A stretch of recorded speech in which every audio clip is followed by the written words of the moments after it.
Ceann Comhairle, I said just recently that there's a phrase that I believe should be written on every wall in every office in this Oireachtas. And it reads, any further delay in concerted global action will miss a brief and rapidly closing window to secure a livable future. And this from Hans Otto Portner, one of the IPCC working chairs.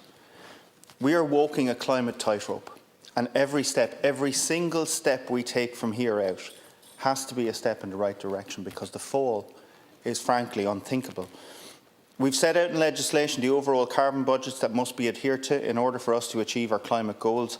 Agriculture, as a major source of our national emissions profile, will have to play its part when it comes to setting out sectoral ceilings. And I'm not sure that when I look at the draft CAP strategic plan, that I see that scale of ambition, that I see that step change in how we need to do things from here out. And I struggle to see how this plan is going to integrate with the EU's nature restoration law, which is coming down the tracks, especially as Deputy Ledden laid out, when many of the conditions on the Pillar 1 payments are so weak. And I worry too, and Deputy Carthy referred to this in his speech, when I see my brother-in-law, or when I see my neighbour, or when I see the fellas I used to play hurling with, when they're encouraged to borrow so heavily, to buy into a system that relies on specialisation, intensification and ever-increasing input costs. And again, I hear stories of them running to stand still, working harder, longer hours, with nothing to show for it at the end of the week. And all the while, heaping pressure on our waters and our land with all the attendant impacts in terms of biodiversity. But Minister, I strongly believe that there's a better way forward that offers a brighter future, not just for our farming families, but for all future generations. And I listened to some criticism of An Taisce earlier, and I want to praise them.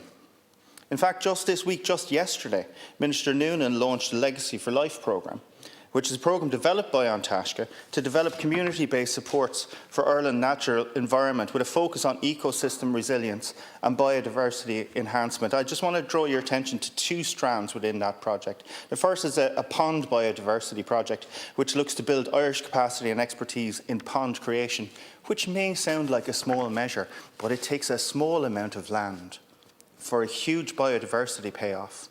And not just biodiversity, but also carbon sequestration. And it's something that a farmer can create in an hour with a digger, and by the time he's finished, there'll already be wildlife there. Probably more critically for this debate, advancing farm to fork, which will seek to offer alternatives to current intensification-based food production methods. And these are examples of ways forward for our farming sector that will secure a viable future for farming families, and a future that respects our planetary boundaries, that nurtures biodiversity, and one that I strongly believe will also add, in terms of sustainability and profitability, particularly for small farmers and those small farming families that have for so long been the bedrock of our rural communities, and I very much hope will be the bedrock of our rural communities going forward.